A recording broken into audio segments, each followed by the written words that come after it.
Hi, everyone. Welcome back to Yachting International Radio. I'm your host, Gabriela, and today on Diversity in Yachting, we have Ana Carolina Santos joining us from Brazil. Hi, welcome to the show. Thank you. So I wanted to speak to you because you're about to enter the yachting industry.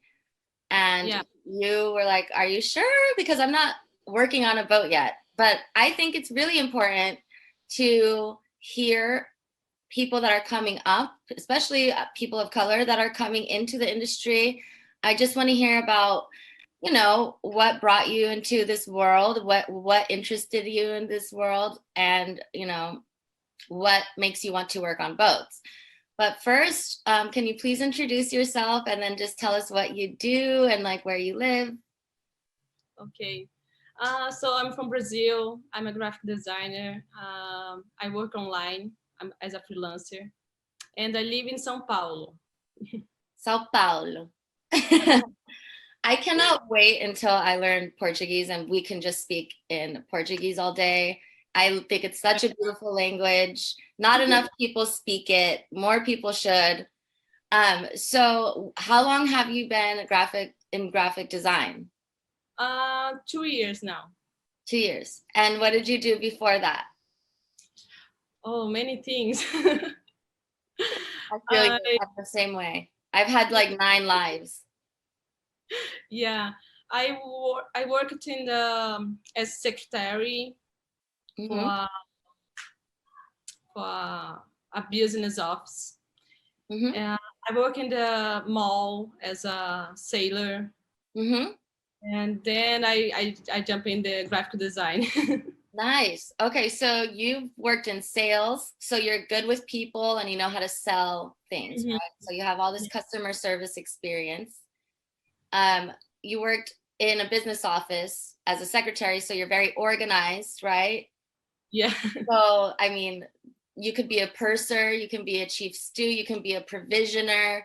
There are so many things you can do with those skills. They're very transferable into yachting. And now you're in graphic design. So you make websites, can you code? Do you do coding as well?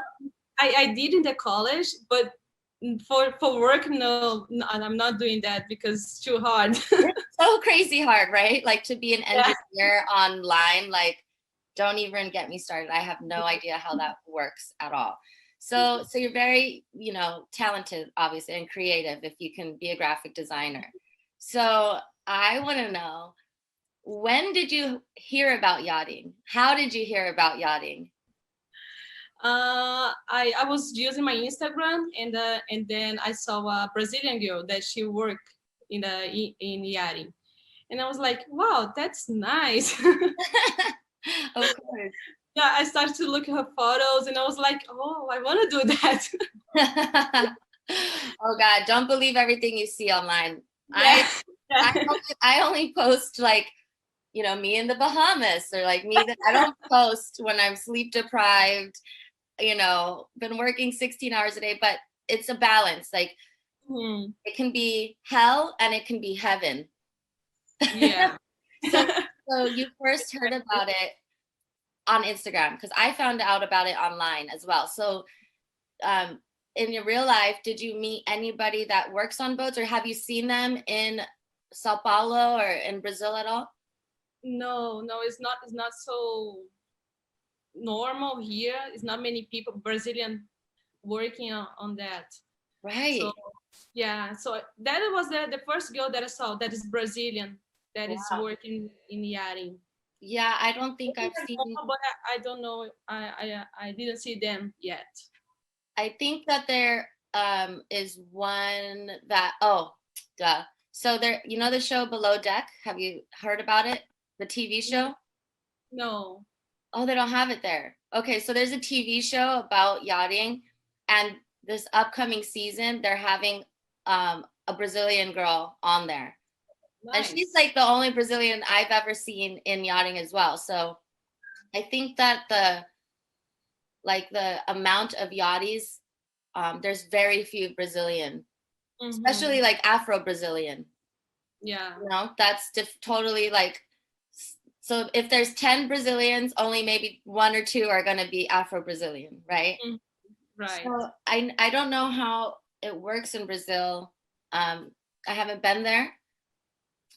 Obviously, I only know a lot about the culture because I used to dance samba, and I tried to learn Portuguese myself. I try to teach myself Portuguese, but is the culture there just you're either white Brazilian or you're Black Brazilian or African Brazilian? Like, how does it work there?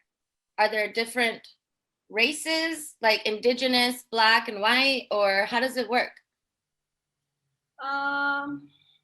The racism exists here, and sometimes you will not see many Black people working, for example, in TV, or some positions is more white, like a doctor or a lawyer.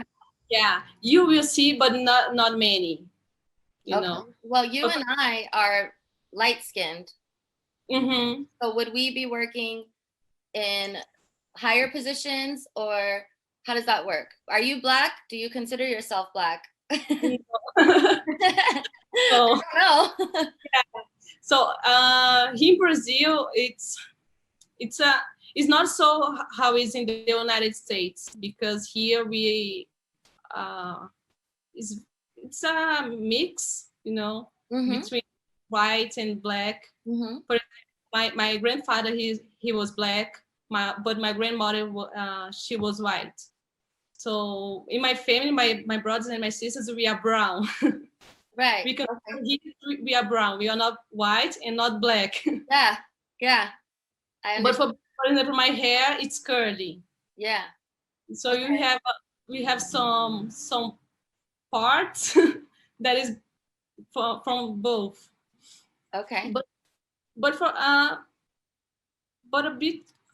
but about the color here, I think I'm not in a position to talk about that so well, because my color don't give me so much problem, my skin color. Yeah.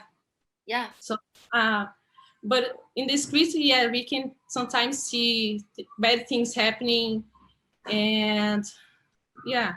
I understand. I understand what you're saying. I've noticed, because I'm light skinned and I'm only half Black, that maybe I have had some privileges because of that.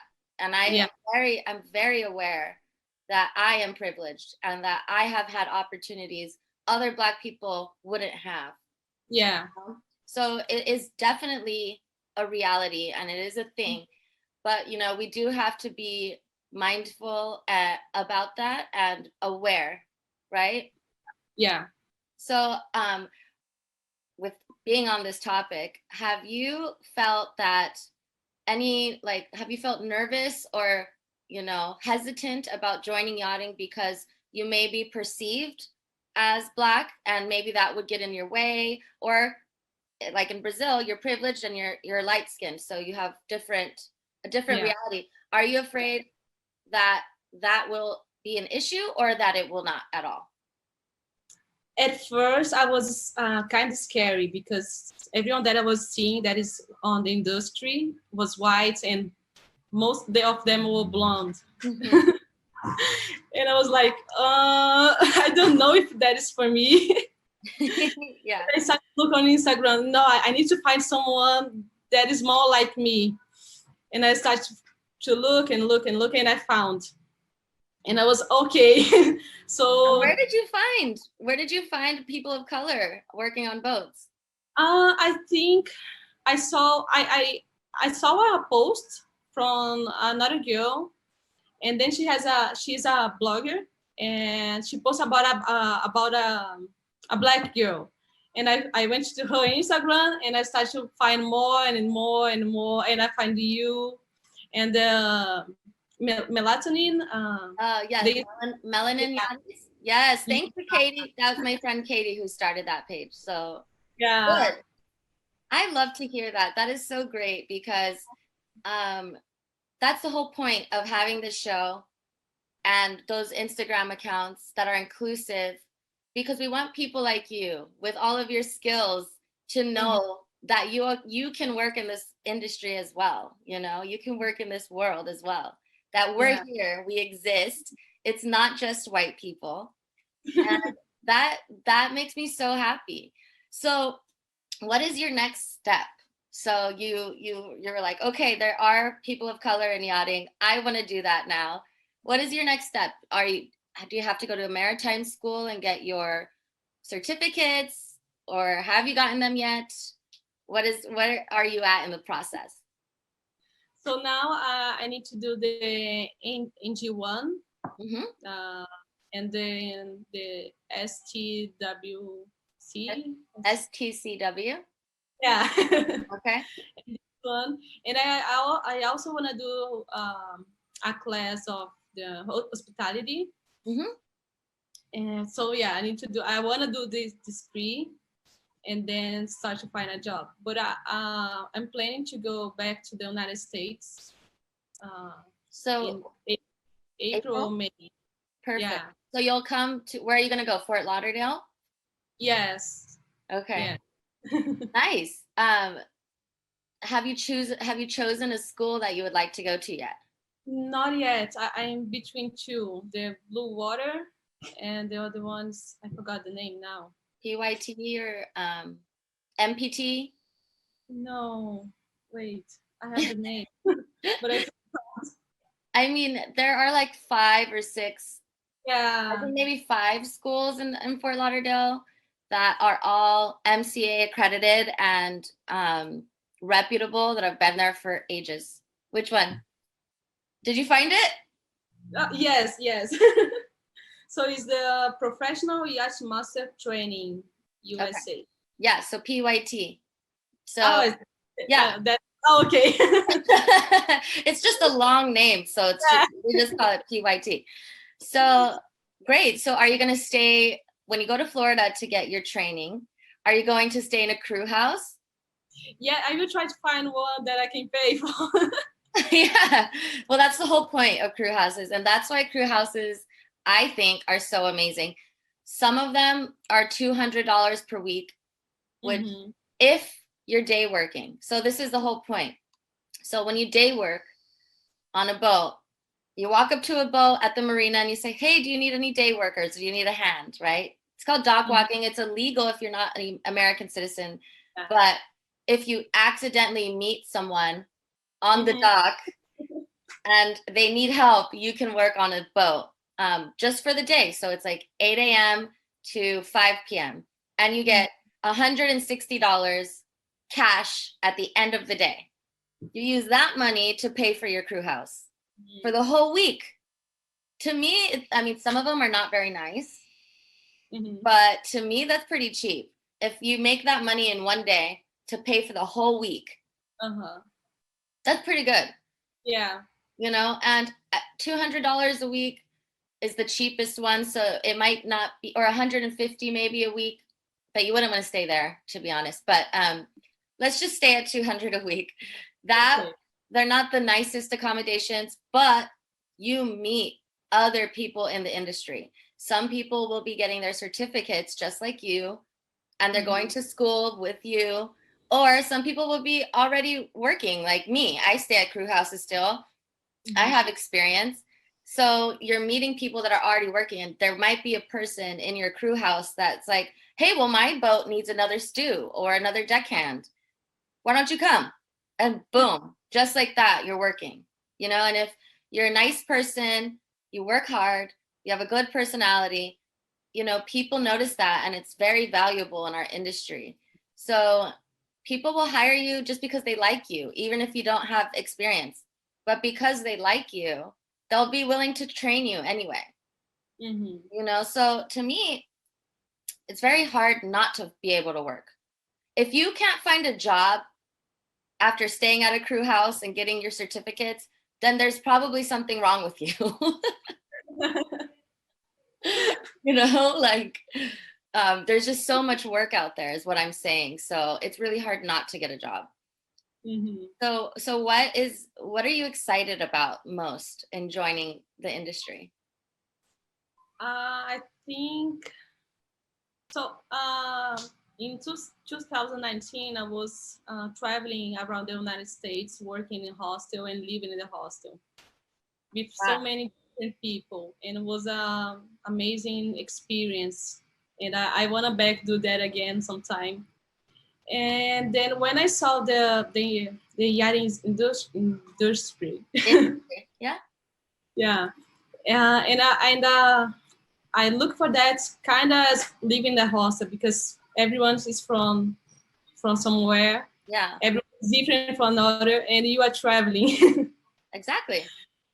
So Exactly like that. what I like to do, and I like to meet new people. I like to work with different people because you can learn so much from them. Mm-hmm. That's what I am most excited. It's to meet new people in new places and work. Yes. And you know what? I used to travel, backpack, and work and live in hostels myself.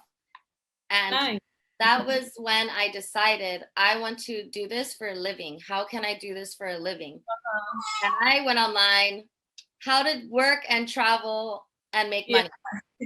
And you know, being a yacht stewardess popped up, and it took me 7 years after I learned about yachting to actually start to do it. So it's definitely like living and working in a hostel. It's the same, like with your coworkers. I mean, not with the guests. The guests are in their own world. Yeah. Like they are literally in their own world. They live in a different society. They have a different worldview. They're in their own world. But you and your coworkers living and working together is exactly like backpacking and living in a hostel. Especially because you know your rooms are like this big. You know, you have to like get along with everyone. It is very comparable to that lifestyle, a backpacker's lifestyle, except much cleaner. Yeah. Because you know, when you live in a hostel, it's kind of like, ugh, you feel dirty when you get out of the shower. You know, it's not like that on a boat, depending on who you are rooming with, because some of these people are just like, who raised you? You know, like, did you never have to make a bed in your life? I don't get it. But do you personally think, after, if you didn't know me yet and you didn't find that brown girl's Instagram, would you have decided to join yachting? Yes. Good. Yeah. The most, yeah, because it's something that I really want, and even if I didn't find, I would try. Good. I love that. Yeah, but what was I was more afraid. It was about my hair because I used to straighten my hair, but I stopped last year and I started to use my hair curly. And I was kind of scared about like backing again to straighten my hair. And I didn't want that, but I would give a try. I understand completely. Wow. The fact that we even have to think about that. All of the white people that work on yachts with blonde hair, straight blonde hair, and blue eyes never have to think about any of this. They never, oh, maybe I shouldn't apply for this job because my hair. Never crosses their mind. And it really like breaks my heart that we even have to think about this. Look at this, you know, like my hair, when I'm at work, my hair is like the first thought on my mind, because on a boat, you have to take a very short shower. Okay. So it takes me 30 minutes to untangle my hair. And, you know, all the hair that comes out and maybe goes down the drain, I can't catch all of it. I have a lot of anxiety around showering on a yacht because someone's waiting for me, someone's knocking on the door, the engineer who has to unclog the drain if it gets clogged, it's always going to be my fault. Everyone's going to look at me and be like, look who clogged the drain again, because I'm the only one on the boat with the hair like this. So there's a lot of anxiety around my hair. I like to wear braids. I wear my hair in braids all the time. So I don't have to have that anxiety on the boat. And the salt water, the sun, the water that we make on the boat is very damaging to curly hair. Very damaging. So don't wet your hair if you don't have to. Okay. Bring like an Evian water and put it in a spray bottle and spray your hair with purified water. Don't use the water on the boat for your hair.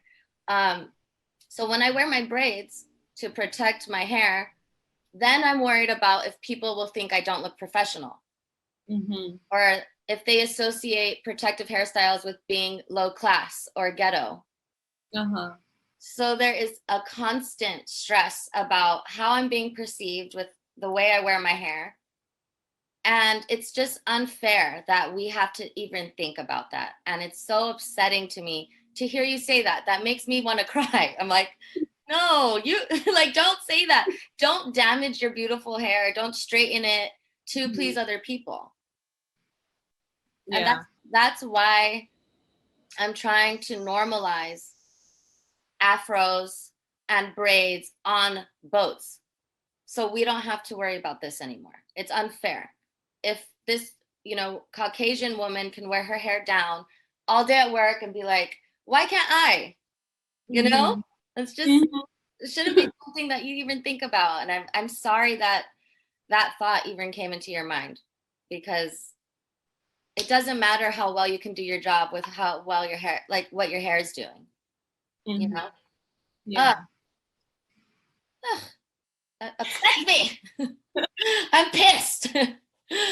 Well, I just want to let you know not to worry at all. I think you're going to be fine. You're going to be great.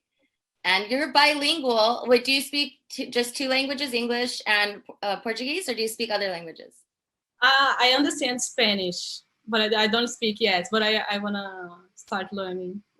Well, I feel like if someone speaks to you in Spanish and you respond in Portuguese, you guys can communicate, correct? Yes. Yeah, you'll be fine. Also, I didn't ask, do you want to be on the interior or exterior? Do you want to be a stewardess or a deckhand or an engineer, or what is your plan? I want to be in the interior. I thought about both, about the deckhands or stewardess. I think I would like both, but I will start as a stewardess. Okay.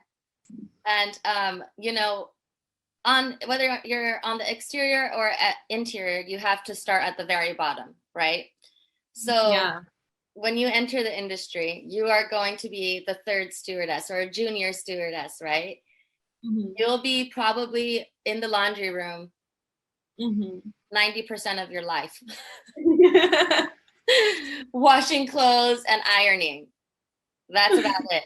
So how do you feel about doing those domestic tasks? Like, are you used to it? Did you grow up doing laundry and cleaning?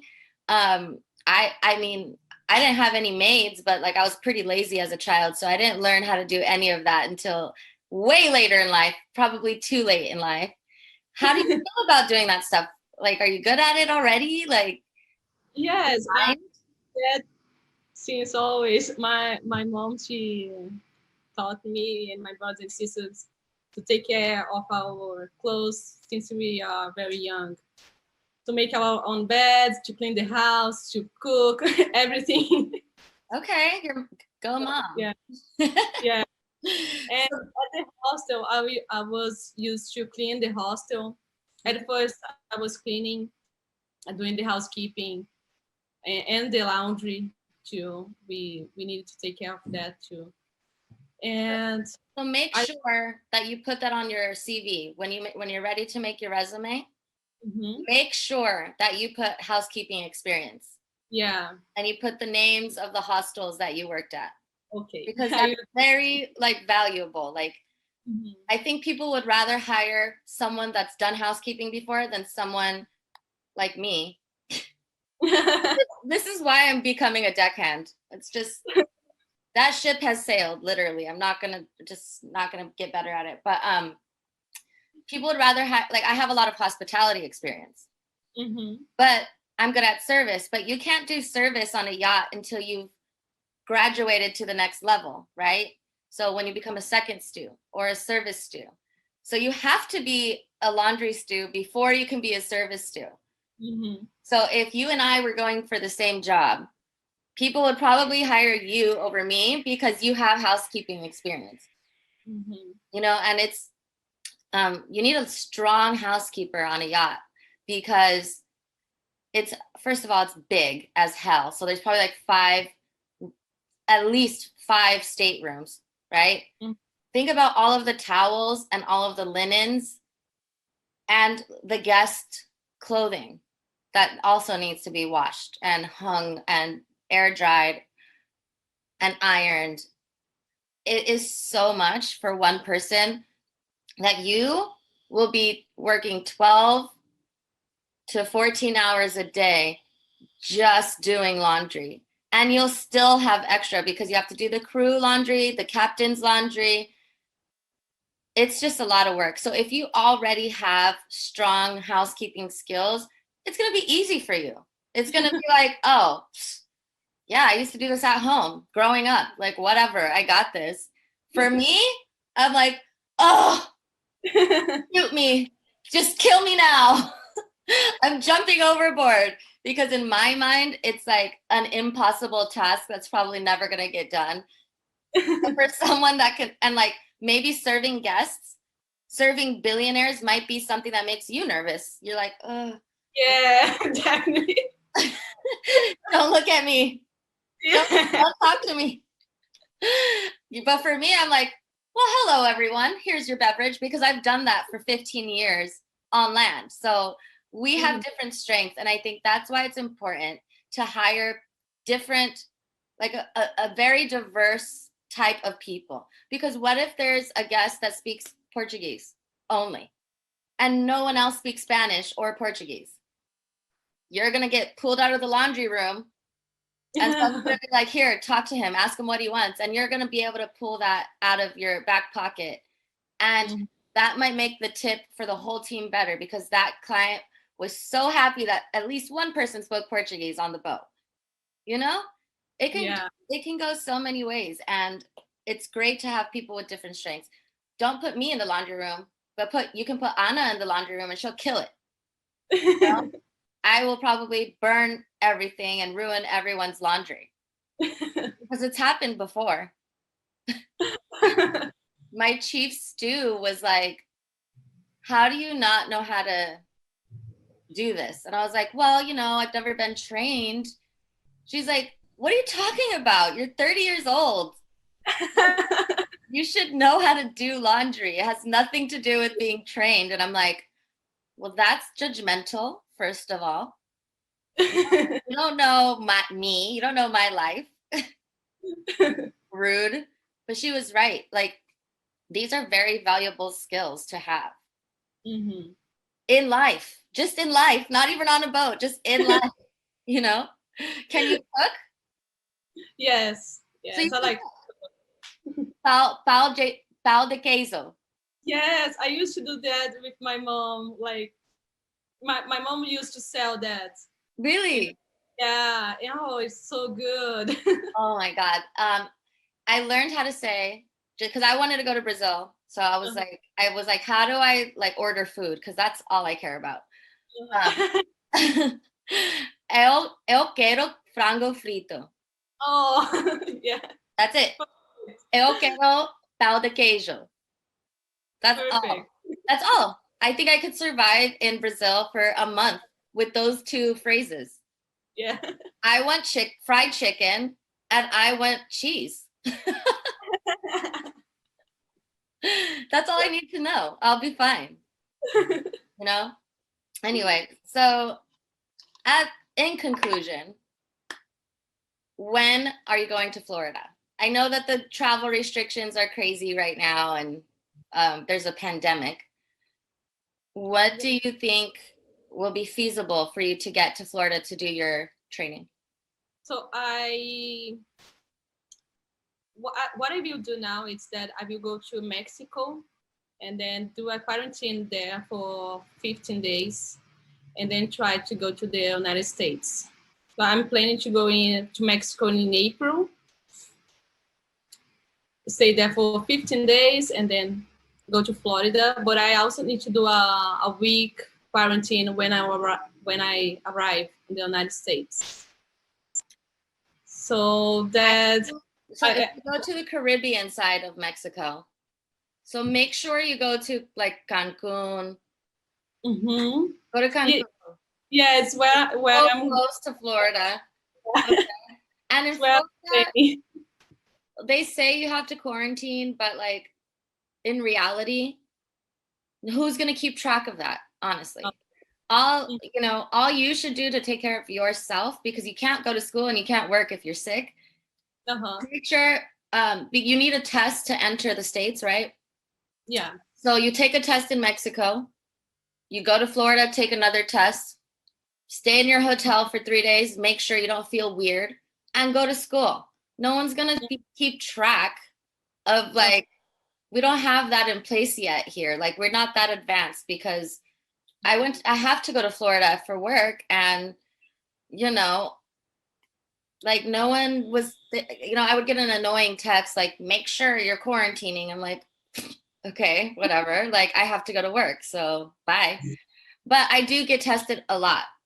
Mm-hmm. And I pay attention to like how I feel, because for me, if I go to the bar and then I go to the club and then I go to a restaurant and then I go to CVS pharmacy and then I will feel personally bad.